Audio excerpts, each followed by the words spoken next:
studio. The number's simple, 717-GLAZER-8. 717-GLAZER-8, or that actually makes out in terms of numbers, 717-452-9378. You can also visit us on Condo Craze and HOAs on the channel here at YouTube and ask your question in the chat box. Good morning, everybody. Welcome to Condo Craze and HOAs. And as Karen was saying, don't forget to do two things. Number one, subscribe to our channel, the Condo Craze and HOAs channel on YouTube. Like I say each week, you don't only have to watch the show live, watch the show at your pleasure, at your convenience. We're building up such an amazing library as well. Whatever your topic of interest may be that day, go back, research it. I bet you we've done a show about it. And I'll bet someone's asked a question that you have. Absolutely. And you've answered it. Listen, we answer, what, 15 questions a At day least. on the show? Times that by the 649 shows that we did, right? We're up to 649 at this point. Good chance that we've answered your question somewhere along the way, right? Right. And, of course, subscribe to our email address. Go to our email address, subscribe to our email list, I should say. By doing so, you get announcements about the show, you get announcements about our seminars. There's even more coming up. We just finished a set. We're about to engage in another set.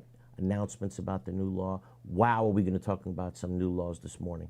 There is a lot to talk about for HOAs, so and there's a lot to educate about now. There's no two ways about it. Education is going to become mandatory. It certainly looks that way. Yes. And it should be. Yep. There's just so much to know. You've been doing it for 15 years. 15 years, having a good time with it. And a lot of people enjoy it and keep coming back for more. Love it. You hear the calls each week, week after week. They truly, truly enjoy it. And whether you enjoy it or not, you're going to be forced to do it soon anyway. That's right. So that I can tell you. Of course, we do a blog every single Monday morning at hoa-condoblog.com. Tomorrow's topic, a parking primer. Now we're going to start talking about that today a little bit. My focus of today was supposed to be just that. But based upon what I learned about HOA laws that are about to pass, I was like, wait a minute. We got to put that on hold and at least tell everybody what's coming. Put that in park. You're going to put that in park, right? Exactly. So by the way, and don't forget, you can also follow the show on Facebook, TikTok. What, are we doing TikTok? We are doing TikTok. Like We're Biden. all over the place, right? Yeah. And Apple and Spotify. Absolutely, all right. all over the place. All right, so like you said, Karen, before we start on parking, quick legislative update, and I sent out an email blast to everybody last night because I really just found out just how close we are in an HOA to having all of these passed. And it's remarkable, you know, because we keep hearing about bills they're going to pass for condos. But I'm telling everybody that's from an HOA out there, there are lots of bills, and I mean lots of bills, that have passed all committees already. They're done. There's no more fighting about it, in other words. They've passed all the committees. They will become law. They're on the floor of both the House and the Senate now. So right now it's just a matter of tweaking them here or there, and they're going to pass, trust me on this one. And here's what some of the topics are that have, again, already passed committees. So now it's a question of tightening up some loose ends and then having it signed by the governor. Of course, that's the last step, having it signed by the governor. You've had bills before. I've had bills that have just been the last passed the floor votes, gotten to the governor's desk. You swore to me you were going to never talk about that again. So don't ever bring that up. It's because when that happens, like you can't believe it. You just fought your butt off to get a bill passed and passed by the House and passed by the Senate, and you've been through all the committees and all the tweaks, and all of a sudden the governor destroys it and pulls it back, vetoes it. Yeah, you don't want to go through that. Okay, so let's talk about where we're at for HOAs, okay? And again, all these things have passed. It's not a question of, you know, they haven't, when I say passed, they passed both the House and the Senate, basically. They now have to be signed by the governor. What are we talking about? Why suddenly HOAs under the spotlight? All of a sudden, because there's been a big push, especially by CCFJ, Jan, right? Believe it or not, there's more HOAs in the state than there are condominiums. Really? There are more HOAs. So, you know, when we're down here in South Florida, so we tend to think that the whole world is condominiums down here, but there's more HOAs in the state than there are condominiums. But half the state lives in a condo it lives in one thing or another, HOA. right? Yeah, there's even some one of the legislators made it very clear that there's no such thing as building a house anymore. That's not in an HOA or a condominium. Period. A developer builds something, it's in a community association. So did you know this when you selected your specialization in law? You know because that was like kind of brilliant. It's so funny. You know why I wound up doing condominium law? No. Because the other attorneys I worked with didn't want to go anywhere the hell near it. That's exact true story. is- All right, I'll do it. That's a God thing. Right, this is how things work out. Okay, so let's talk about where we are in terms of new HOA laws. Again, not signed by the governor yet, but you know, certainly looks like they will be. How about this? I didn't know this until yesterday. I wasn't sure. Mandatory education, not just for condo members, for board members of HOAs. So have you been teaching HOA Yes, members as well? absolutely, correct. When I do the class, I combined it. You do? Okay. Yeah, my class certifies both HOA members and condo members. Do you think it'll become more homogenous in terms of the laws that apply to both now? Well, because it's so weird. sometimes it seems like it's either growing further apart. So I don't know. This is a good thing, though. Okay. I think it's a good thing for HOA board members also They to should. learn the laws. They're not going to have to learn the safety laws Right. like condos have, but all the other laws apply to them as well, like when it comes to records and year-end financial reports and all that stuff. That all applies to And them. DBPR is getting more teeth when it comes to HOAs Yes, now, and too. we'll see that as well in the statutes coming forward. There's just going to be, over the next couple of shows, there's going to be a lot that we have to tell everybody as to what's coming. A lot. So tune in, I can tell you. All right, so mandatory education, not just for condo members, but for HOA members as well. And by the way, when I say mandatory education, you know, I've always been complaining about signing that dumb form that only says I've read my governing The documents. affidavit, yeah. Well, now you're actually going to be required to sign that form that swears you've read your governing documents, but we also want you to go to school. Well, they I should think it's read great. the Of governing course they documents should, because absolutely. everyone's governing documents are different. You need to know what so it says. I think that's great. But do you know what it means? Right. Well, you go to school Yeah. to kind of find out what it means, right? Exactly. Okay. If you So- recall, when the website mandatory bill passed for websites years ago, many years ago, it was only supposed to apply to condominiums 500 units or more. I flew up to Tallahassee. I met with the then Speaker of the House, and I said, "Your bills are fake. You know, what does 500 units or more mean? There's only less than 1% of condos in the state or 500 units or more." And the point of the website is to put all the documents, documents, so right, that you as a resident have access. And I tell the board all the time, you want that because you can't be accused of not having transparency. Right. Right? What's better for you than It's having a just website? easier for everybody. 100%. The CAMs love it as well. Okay, so it was only for condos at the time, and it was only supposed to be for 500 units or more. I fought up in Tallahassee to have it reduced to 50. The compromise was 150, but all these years it never applied to HOAs. Well, guess what? It's now going to apply to HOAs. They're going to be required to have a website. 100 as well. parcels or less. Right, 100 parcels or less. And guess what? Condos, 25 units or going less. down to That's what it's 25. looking like. So major changes to websites, and I think that's a great thing. That's going to be, we're going to get a lot less calls about, they won't give me the Absolutely. documents, send the That's- certified letter. And the law is going to be very clear that if it's on the website, the condo or HOA can point you to the website. Plus, they're going to have a lot less crime and, you know, that kind of stuff. We can hope, right? Because now Right. the DBPR is going to be required, where if they see any signs of fraud, Yeah. they shall, as we said last week, they shall send it to the proper authorities. Okay, yes, We're exactly. rolling off things here, just what's going to pass. Okay. How about big changes to the fining process, right? A lot of people are just not satisfied with the fining process. It's going to be much harder to have a fine imposed. Good. Okay, much Because harder. they find people all the, that commercial is at Geico. I see you've met Cynthia. Right. Violation, Right, violation. Well, it'll be a little Oh tougher my to God. do that.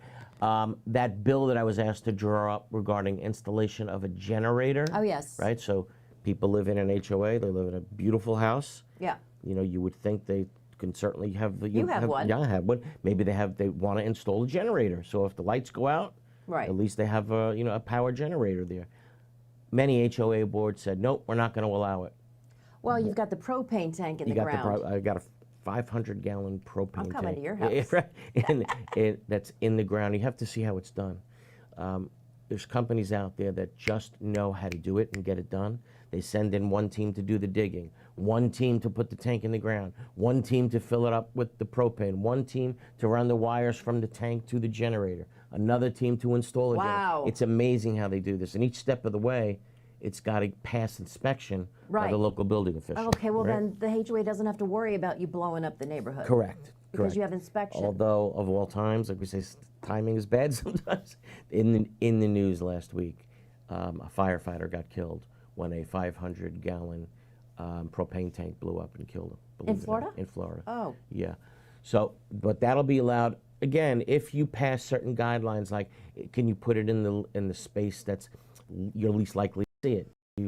Architectural review committee say, hey, we want it surrounded by trees. No problem, yes. The architectural review committee will have the right to do all of that, but they can't, in effect, prohibit you from installing it. Look, a lot of elderly people we have, right? Oh, yeah. And when there's hurricanes hit in the warmest part of the year, They right? have to have They have to electricity have it, for right. whatever kind of medical stuff they've got going on. So that's going to pass, and I'm very honored that I was asked to draw up that particular bill.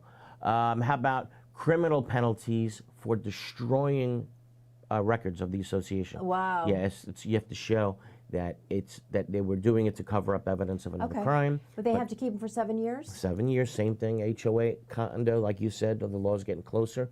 That is tied at the neck, That right? makes sense. Yeah, exactly. So that makes sense.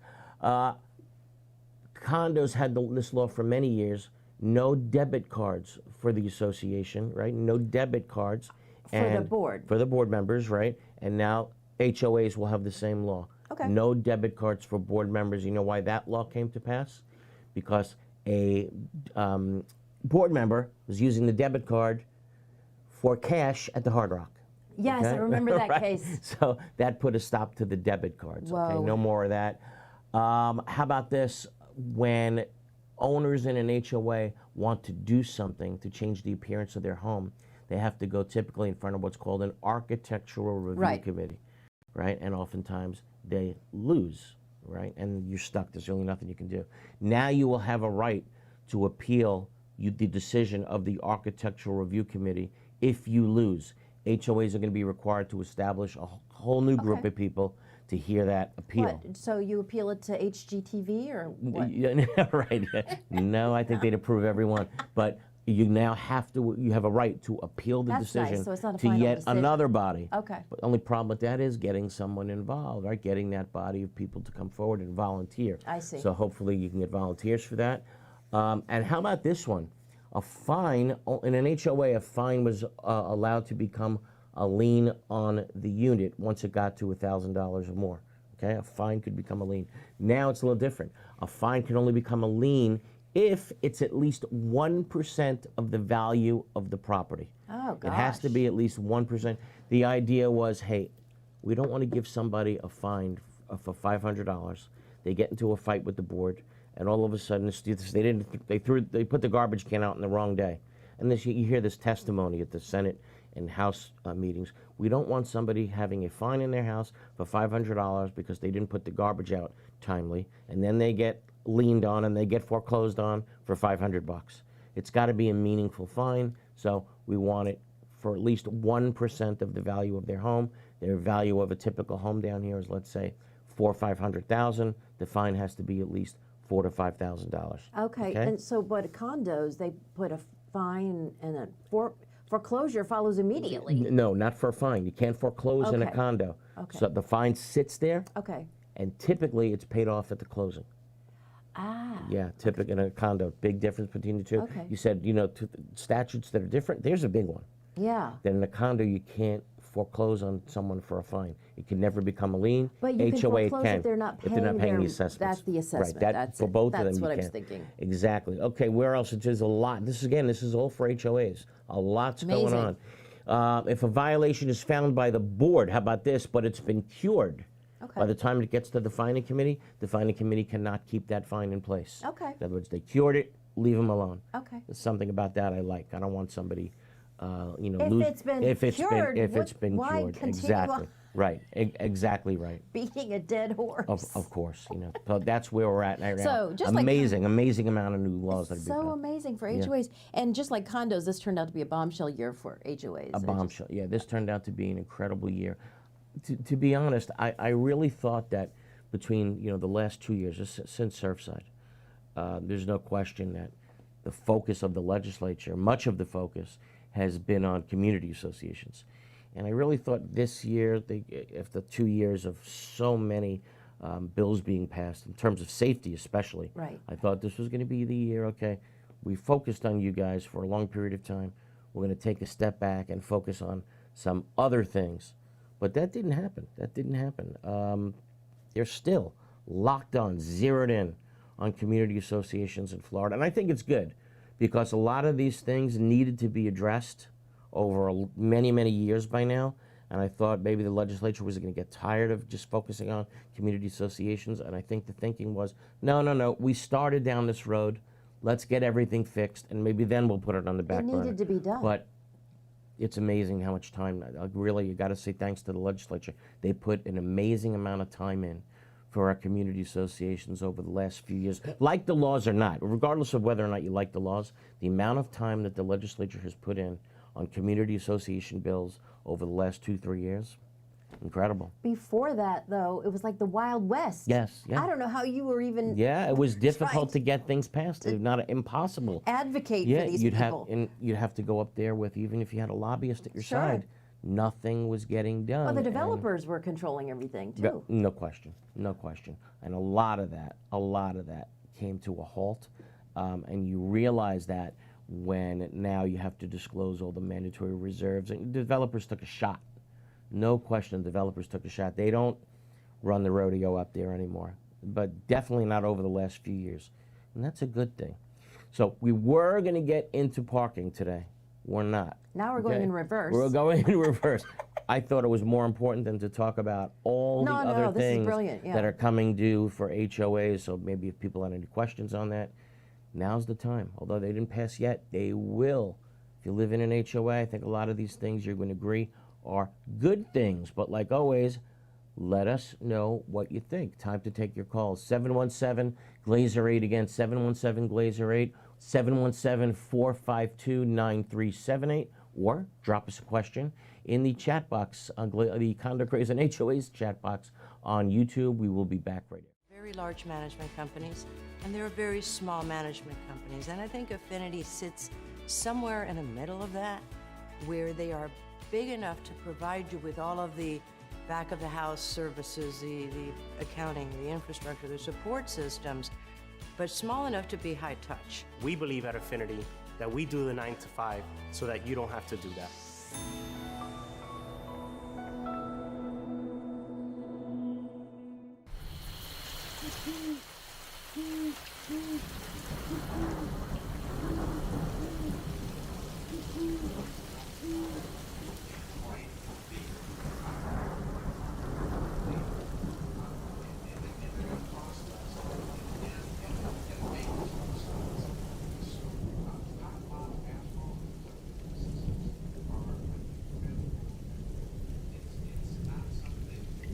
Oh no, an unexpected leak.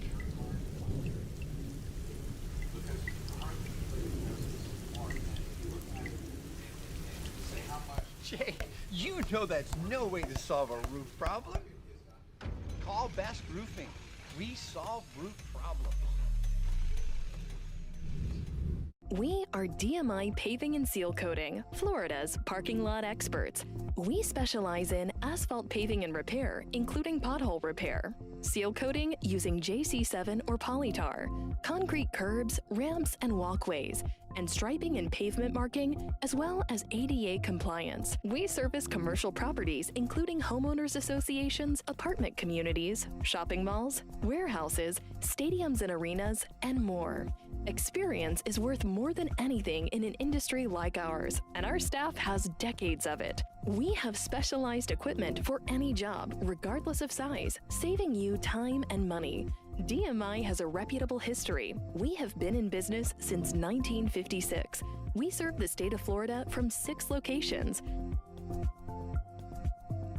Let us bid on your next parking lot project. Visit us online at dmipavingandsealcoating.com. Rimkus Consultants offer the professional expertise to help condominium and cooperative communities provide safe, compliant buildings for their tenants. We have more than 170 Florida licensed engineers and architects who are experienced with local regulations and can assist with Senate Bill 4D compliance. We can help with milestone structural inspections, capital expenditure evaluations, structural integrity reserve studies, and developer transition reports. Focusing on energy, resilience, maintainability, and sustainability, our experts can help with every phase of the building life cycle. For mitigation after a catastrophic event, building restoration, repair and remediation consulting, or Senate Bill 4D inspections, please visit rimkiss.com.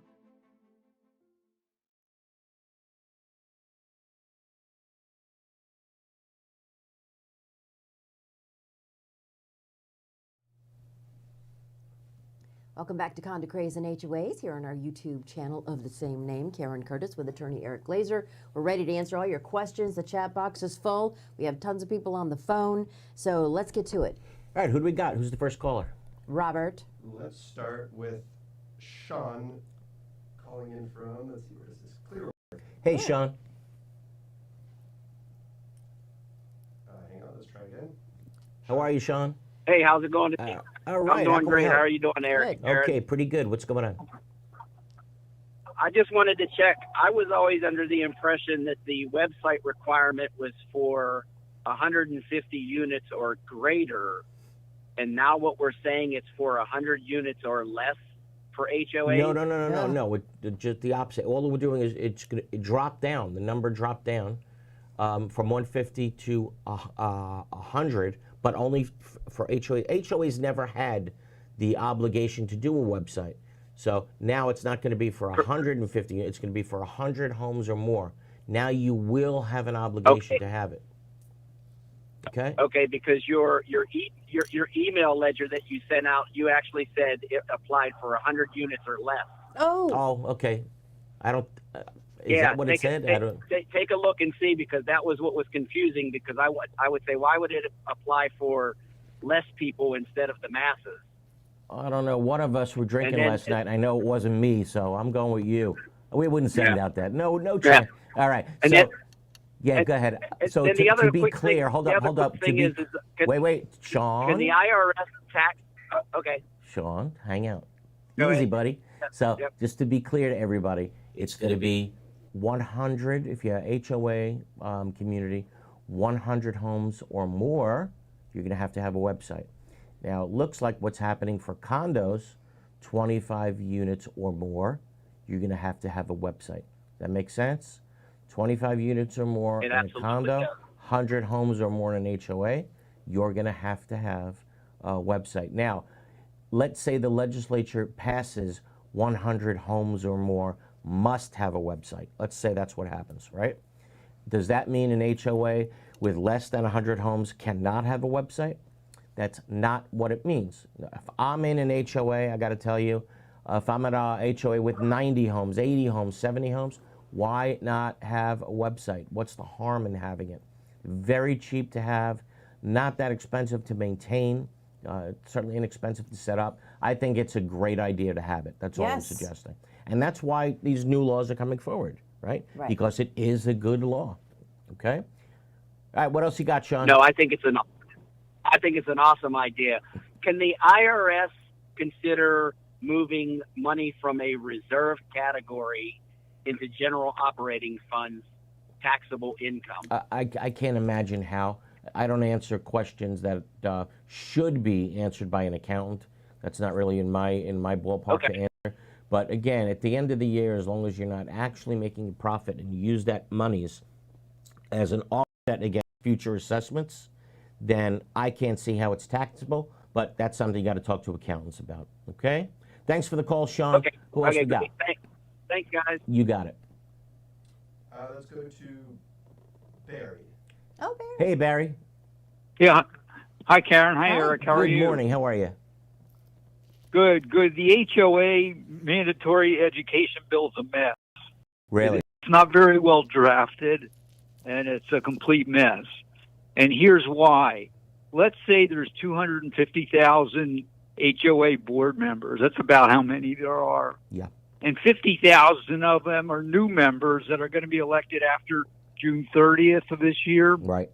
And the other 200,000 were previously appointed or elected. Right. The way the bill reads, only the 50,000 that are new members have to take a course that covers 6 key topics. Right. It's going to have to cover fining, elections, official records. All 250,000 of those board members need that. Not the new members aren't the ones who make the decisions. Now, I remember when this came out for condos, you had brought this to the attention of the legislators who were working on that for condos, and I believe they corrected that, right? They corrected that because I got it corrected for condos. Right, for condos, right. That's right. So what's the chance of getting it corrected now for HOAs? Well, I've tried and tried. I mean, this stuff, you talk to these legislators and they don't listen to you. Yeah. I mean, that doesn't make any sense.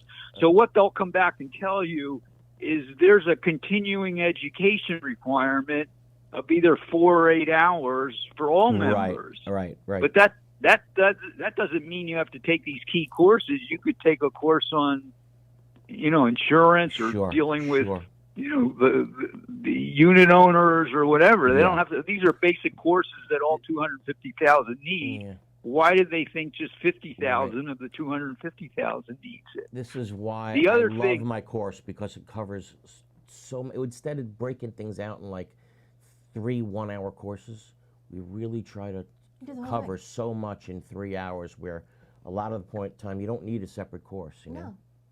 Yeah, Barry. So the other thing that I did get into the law on the House side, and I'm sure Senator Bradley, I'm urging her to put it in the Senate side, I'm sure she will, is that for 2 years I've been saying on the show, and I've been saying to you, there's no teeth in the structural integrity reserve study requirement. Right. Because if a board says we don't want to do it and nobody complains, nothing's going to happen.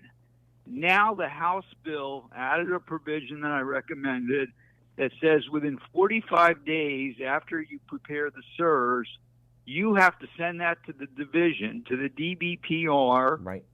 They will now have the information to track it, to notify people who aren't complying, to monitor it. And, it's a very, very important provision. Without it, the whole provision for somebody who says we're not going to do anything is meaningless. Right. So it's a very important provision. Oh, 2 ways and about it. That's great. I got it in. I think that's fantastic. Hey, the people at the DBPR are going to have a lot of new work to do. That's fine. Barry's getting jobs for people up there. I can tell you that. And I know there's a lot more funding going to the DBPR, right, Barry? Yes, there's a lot more funding, and I would think sending in the reports, like sending in the information on how many condos are 3 stories or higher, this should all be electronic. There's going to be a DBPR form for this, and this can all be electronically done. Great. I don't know how many. They never used all the money they were taking in before. Exactly. They weren't using all the money. Now that money's going to be put to good use. Does everybody realize how much work Barry has done, gratis, to get these bills passed? Oh, Barry, thank you. Yeah, Barry worked really hard on this, and what we can do is thank you, sir, okay?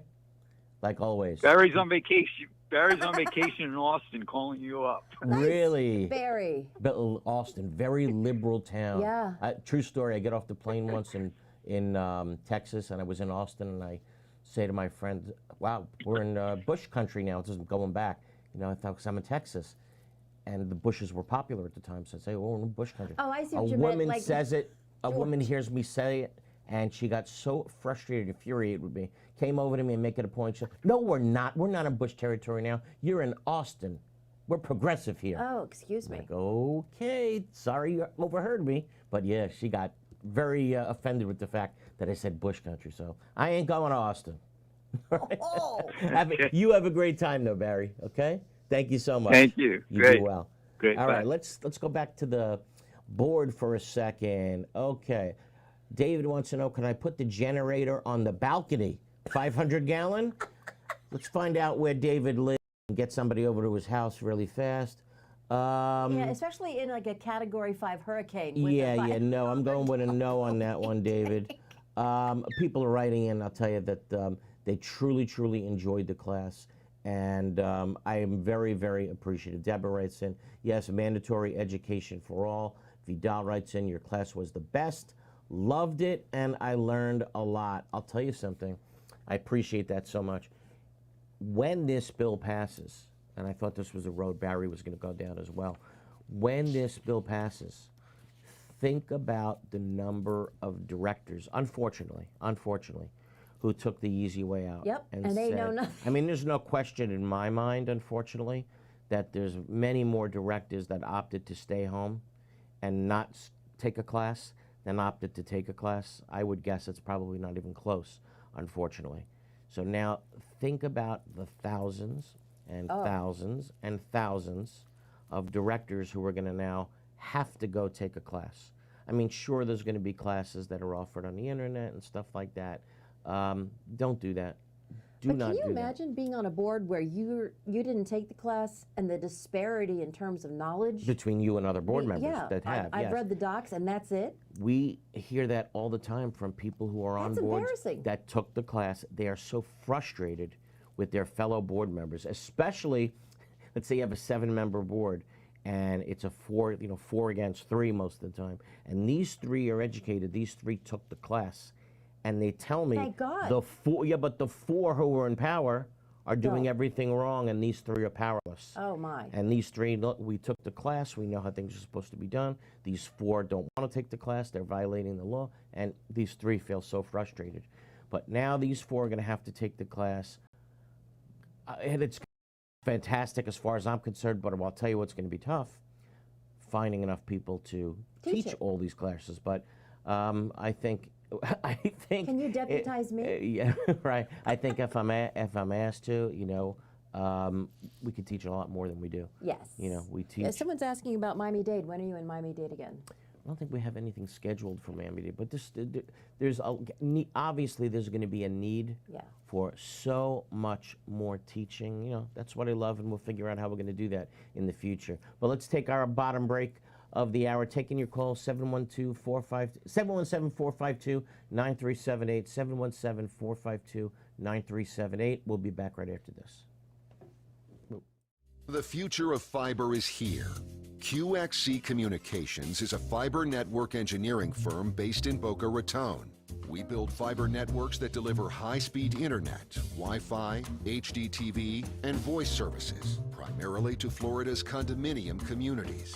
QXC's AON architecture is the industry's best practice and a game changer for our customers. We run 2 dedicated fibers to each unit. No splitters, no cables. So, every resident gets uninterrupted blazing fast speed and military-grade data security. Our Wi-Fi 6 network deployment powers performance on multiple devices with no dead zones. And the QXC TV app makes everyday programming access a breeze with 3-day rewind and optional cloud DVR. QXC AON Fiber is where the industry is heading. Get connected today.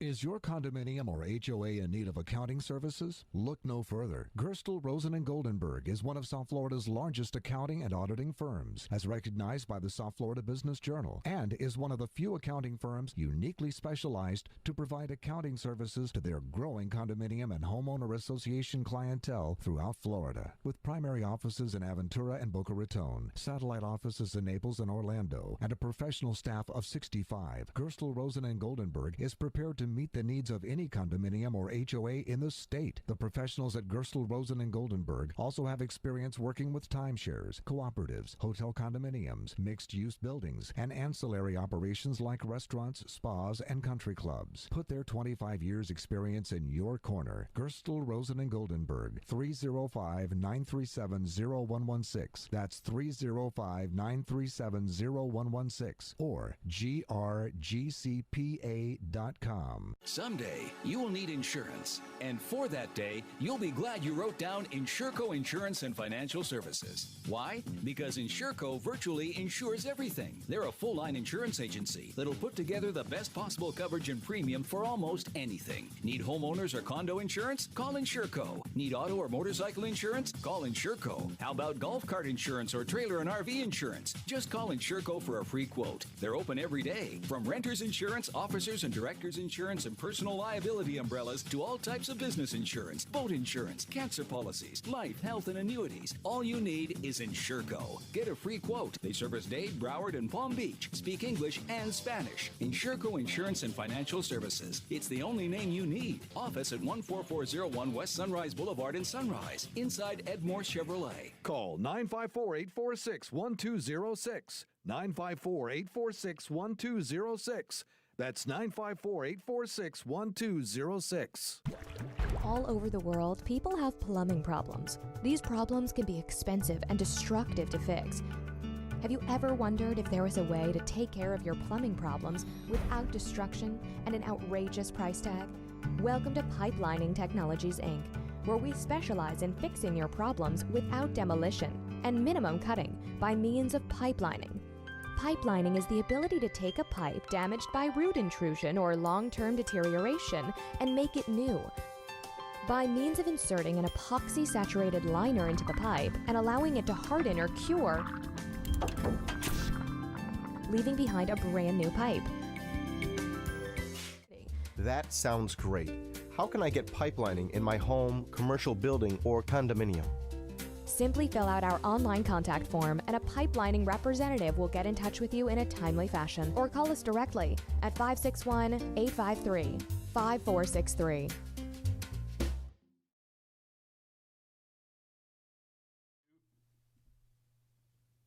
Welcome back to the second half hour of Condo Craze and HOAs here on our YouTube channel. Welcome back to Condo Craze and HOAs, and I'm with Eric Glazer. He's a board-certified attorney in community association law, taking your calls and questions on the chat board. The number to call is 717-452-9378, which is 717-GLAZER8 with a Z. All right, Neil writes in on the board. Hi, can we talk about the reserves being very high payments? There are people hurting because they can't pay them, and that's primarily on the condominium side. So what do we know? Yes, that's going to be the topic now, and it's going to be the topic for the next couple of years. Why? When it comes to reserves, again, just to recap, everybody by December 31st, 2024, in a condo, you're going to have completed your structural integrity reserve study.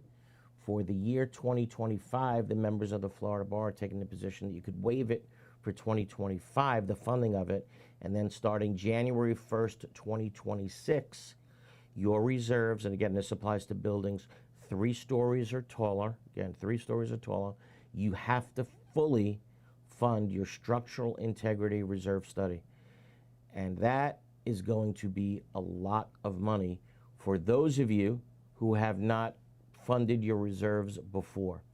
Another thing about the structural integrity reserve study, we repeat this sometimes, almost week after week, but people have to know this. People really have to know this. They're still kicking the can on the road. You don't have to have the reserves, but you should. You should, of course you should. Fund them now. Exactly. Because it'll cost you more later. If you kick it down kick the can down the road, it's going to cost you more. So, bottom line, by January 1st, 2026, you need to start fully funding your structural integrity reserve study. And again, it used to be roof, pavement, and painting. Now there's going to be 10 different topics that you're going to have to mandatorily reserve for, and they basically have to do with the structure. Your electrical, your plumbing, your structure, floors, windows if the association is responsible for windows, and a lot of different topics. And we're getting new windows at our condo. Can the association vote that in, or did the unit owners vote it in? The association. The association, that means, so they are in charge of the windows. So that's why in associations where the association has the right to, or the responsibility to take care of windows, they have to be in the structural integrity reserve study as well. I like that though. I mean, you have hurricane windows. I agree, and it makes your insurance go down. And no more. Yeah, we did a new roof. That makes the insurance go down. Absolutely. And then the windows, you don't have to have the shutters, right? Correct. So that's so much better. So if you have not fully funded your reserves over the years, and for some reason, you lived in a community where you've been kicking the can down the road for 30 years. Which is what happened with Surfside. Correct. Well, they weren't fully funding reserves, and they had a big bill. Yeah. So you're going to get hit hard. The payments that you're going to need to make under the structural integrity reserve study under the new laws are going to be extraordinarily high. And in addition to that, If your building is over 3 stories, you're going to have these safety inspection requirements and the need to fix your building and make massive repairs. So for those of you who haven't seen, I'm not bragging about it, I'm just saying I think you should see it. Go Google Eric Glazer 60 Minutes, right? Just go Google it. Good point. And the segment that I did on 60 Minutes speak about all of this. And we basically ended with if there was, your building hasn't been reserving, then basically it's not a place for where grandma and grandpa can come down to. If you're on a fixed budget. And a fixed budget and think they're going to move into a condo, those days are gone. And it's going to be this way for a couple of years until the market works itself out. And I can tell you, are there going to be people over the next few years that are going to get foreclosed on, or foreclosures are going to go up? Yes, they're going to go up. Are there elderly people that are simply not going to be able to afford the payments and are going to have to move out? Yes, all of that is coming. And we were talking about developers kind of being a little bit penalized with the new laws and everything, but with these foreclosures, developers can come in and take over these buildings, rip them down, and build new ones. Developers know which building the owners are going to be able to pay and not pay. They're just waiting. They're just waiting, and they're going to go to those buildings that they know the owners can't pay and say, look, you just got hit with a $100,000 special assessment. We'll take it off your hands. We'll take it off your hands for, why. And a lot of people are going to be selling to a developer for why. And there's going to be a lot of gentrification, actually, in some of the older communities. Right. Absolutely, it's going to happen. Especially along the coast. No question. Right. From the coast, because the inspections are going to start 5 years earlier. And the damage is more extreme. Of course. Yeah. Who do we got? We have Debbie from Brandon, Florida. Hey, Debbie. Hello? Good morning, Debbie. Are you How there? Yes. Oh, good morning. I'm sorry. I heard a beep. That's okay. I just wanted to mention we just had our annual meeting yesterday, which was hysterical, actually. One of our board members doesn't even know what a 90-day certification is, and she's been on the board now for a year. Most of the time, they just get them to sign a paper that they read the docs. And when I questioned them yesterday about certain things and what their duties were, most of them that weren't officers just said, well, I'm just a board member. I have no duties. Really? Okay. Except for that pesky thing called a fiduciary duty. Yeah. But anyway, I wanted to mention to you, I think they're hiding now under this new Emergency Act, or emergency. I think the end of October, what was it, 23, a few months back, they said that all board member meetings have to be noticed, including legalese that is closed, except for emergency. Well, they're calling this, we haven't done our trees in 3 years. We went ahead and did it online and, approved it and signed the contract. It was an emergency. No, something like that is not an emergency, tree contract where things have been not taken care of for years. All of a sudden today it's an emergency. Well, unless it's going to fall down. Right, of course, correct, exactly. Well, yeah, we had one in the back, and it took them 2 months to get it out after the hurricane. Right. But I wanted to ask you, what would you constitute an emergency? Less than 48 hours? Well, an emergency is something that pops up and you can't give a 48-hour notice. For example, main plumbing lines break, right, and the job is going to be a lot of money, and the board has to make a decision today. Something like that, of course, that is something that the board can meet with in an emergency. And even though they vote and approve the fix immediately, they should still put that item on the calendar on the next board meeting and vote to ratify their prior decision. Okay? Well, they're still trying to learn the new law with the agenda. They only use one words on the agenda. Okay, so they don't specifically state what's being voted upon or what may be voted upon at the meeting? Oh, no, right before they finally had a meeting last year, they just put amendment down. Okay. That's it. I got you. By the way. So HOAs finally have to actually indicate that when there's a meeting, they have to post the agenda. For some reason, that was another thing that was different between condos and HOAs. Never made sense. So now they have to post the agenda. But the woman but the problem is they're still not doing it. They don't care what the law says, and that's where the teeth needs to come in. I'm hoping that the legislation does it. Yeah, no, I don't think the legislation is still going to take care of things like that. I don't. The woman who didn't get the 90, she doesn't understand the 90-day certification. Is she certified? Right, I mean, that's the question. because she's off the board. That's Oh correct. no, no. I told her that. off I the tried to board. tell her privately, and she said, "Well, they haven't told me anything about You're it." off the board. Technically, she is off the board. Karen is right. If you don't get I know. certified within 90 days of getting on the board, she can't take a seat up there with everybody else. She is gone. And even if she does it after the 90 days, you can't retroactively? You can. You can get back on retroactively. Okay. But until she does that, she's off the board. But then again, how stupid the law is, how dumb. Someone could just pass her that piece of paper really fast to sign it. Oh. She signs it and she's back and she's fine. I mean, Not how anymore. silly was Wait, this? Not anymore. Exactly. Hey, Yeah, we got to take I our agree. final break of the hour, right? Thank you. 717. Thank you. 717-452-9378. Back right after this. Home or condo looking old, worn out, and in need of a fresh look? Then you need PD Painting to paint your property and make it look like new again. PD Painting will first properly prepare your home and condo and then use only the highest quality paint products. After many years in the painting industry, PD Painting has achieved a reputation for always delivering a reliable and professional finish. PD Painting is fully licensed and insured and offers a 7 to 10-year warranty. Their technicians are expert craftsmen. Let PD Painting handle all the details and then sit back and watch them restore your property and bring back that brand new look and feel. Need a service call? PD Painting will be there on the spot. Need financing? PD Painting can offer that too. Call PD Painting at 888-416-3204.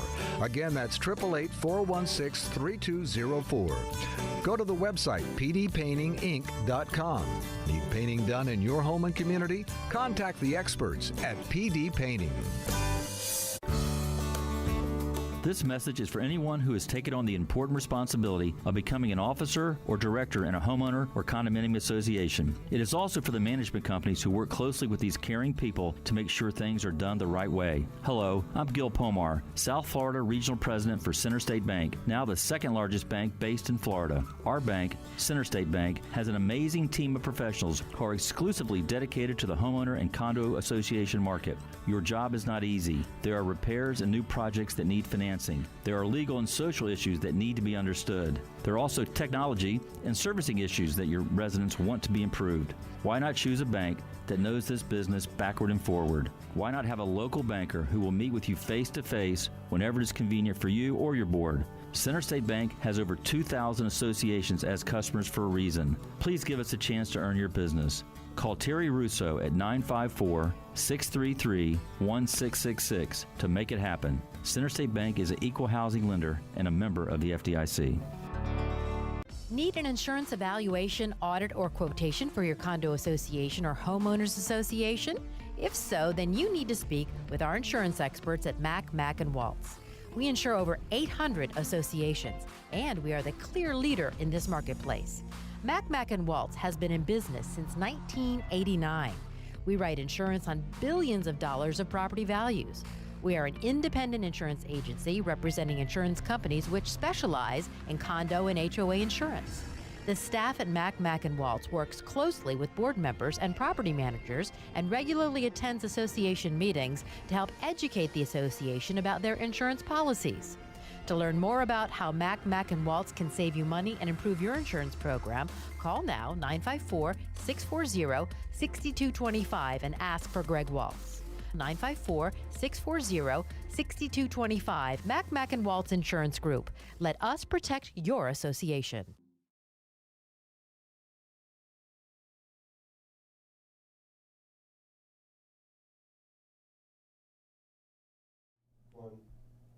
Welcome back to the final segment of Condo Craze and HOAs here on our YouTube channel. And we have the phones pretty much stacked, also the chat box. So we'll go to Eric, who's board certified in Community Association Law and owns Glazer and Sachs here in Broward County. Okay, let's do this. Let's go to SH from the chat board. And SH writes in and says, I think that any HOA that is not a condo should have a mandatory sunset clause that members must re-up if they wanted to continue.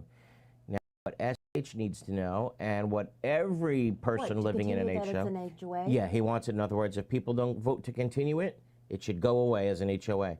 Well, SH should know, and so should every member of a HOA know, that is already in effect, okay? Let me explain this. So if you live in a condominium, right, your declaration of condominium will never expire. It will be there forever. You know, 100 years from now, someone's buying or selling your unit, the deed will always reflect the original declaration of condominium. It does not work the same way in an HOA. This is real important to know.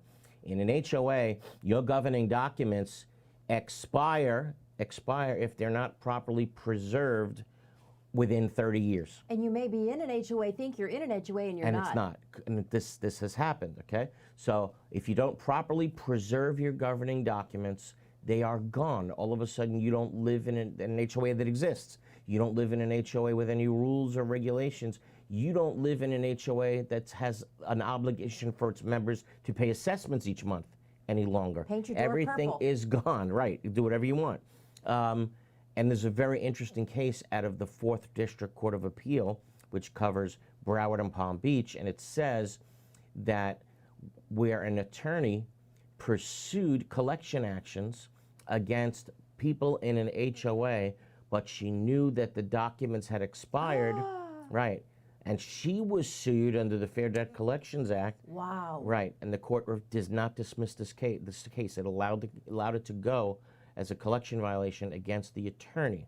Okay? That sounds because like legal malpractice, too. Well, it's a little different. She wasn't sued by her client. That would be malpractice. Oh, okay. But she was sued by the people she was going after. Okay. Okay, under the Fair Debt Collection Practice Yeah, but her Act. client is the one that she should have said you're dead.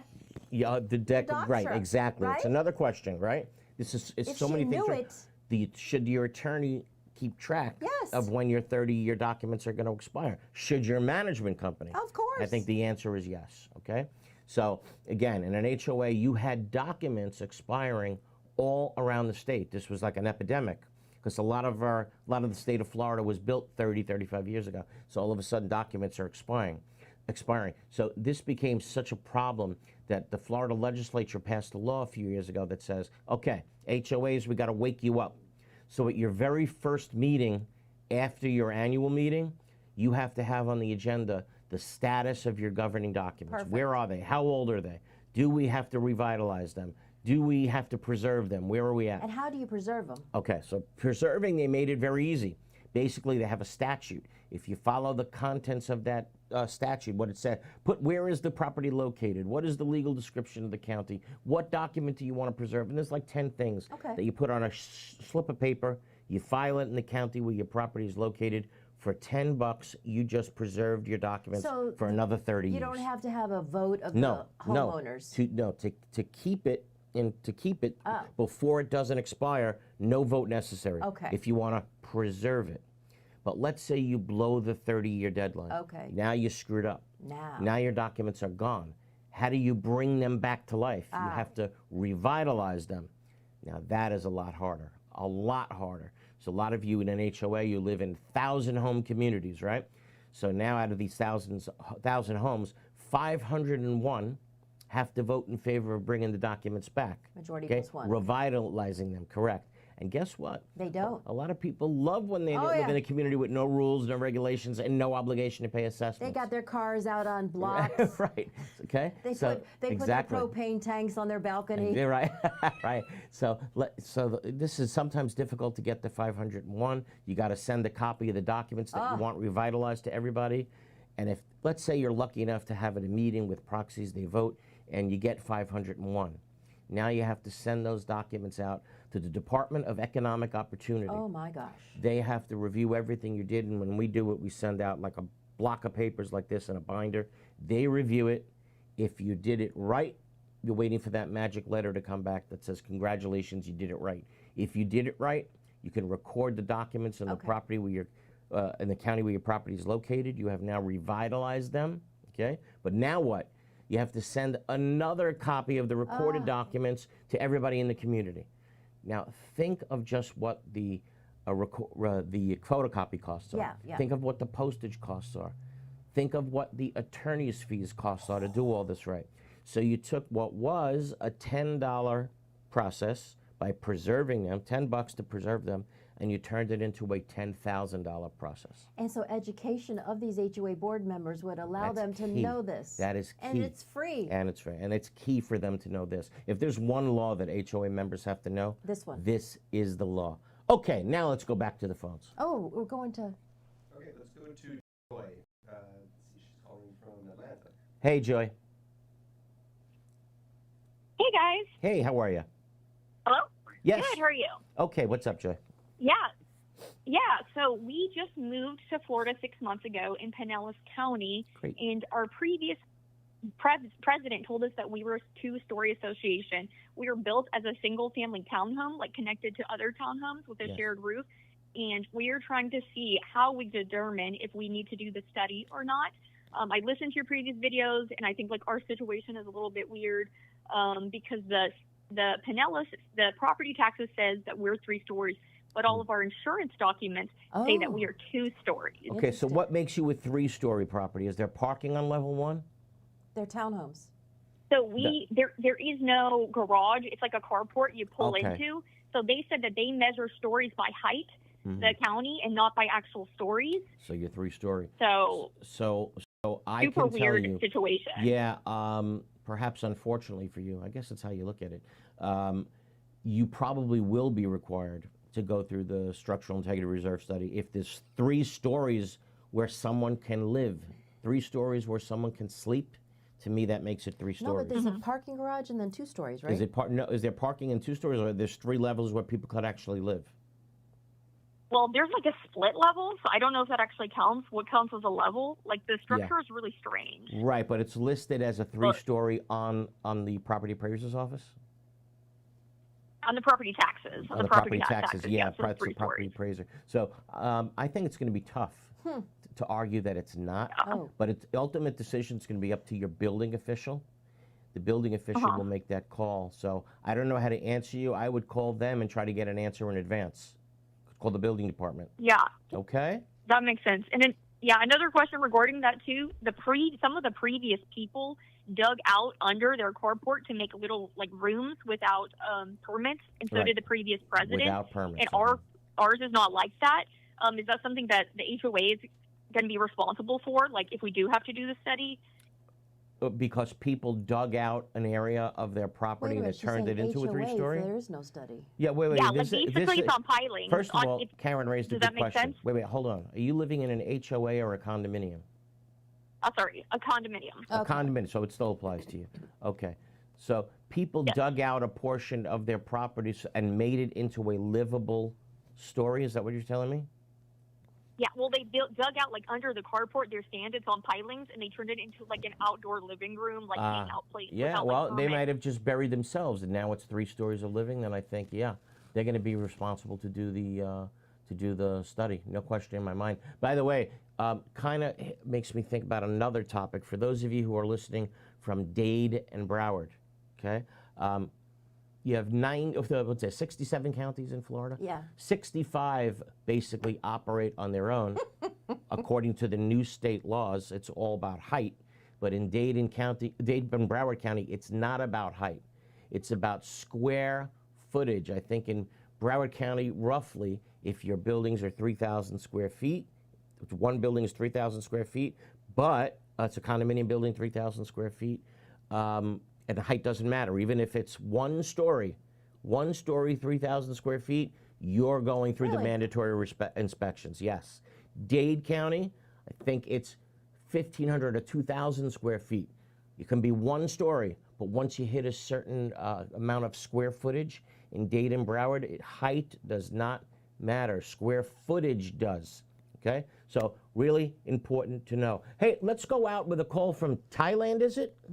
I'm afraid to take this call. God. My God, I'm afraid to take this call. What have you been up to? But it says. Could be wrong, but we'll see. We're going to Let's Thailand. see what. Take chances on the air. Let's see what Thailand has to say. All right, you're on the air. Hello. And they've been holding. Nope, nothing. Good, Okay. better. I don't want anybody from Thailand calling in and About hot tubs. yeah, God knows what's going on in there. Okay, so that brings us to the end of another show. God, did we cover a lot of topics today. did. For those of you who tuned in for the first time, hope you liked it. We're here doing this every week for the past 15 years. By the way, if you do like it, please don't forget to hit like and subscribe. By the way, guys, if you need legal help during the week, while we're off the air, please give Glazer and Sachs a call. Again, the number is 954-983-1112, 954-983-1112. And we'll see you and speak to you again next Sunday at 11 a.m. on Condo Craze and HOAs. Everybody have a wonderful, safe week. Be well. Thanks, Eric.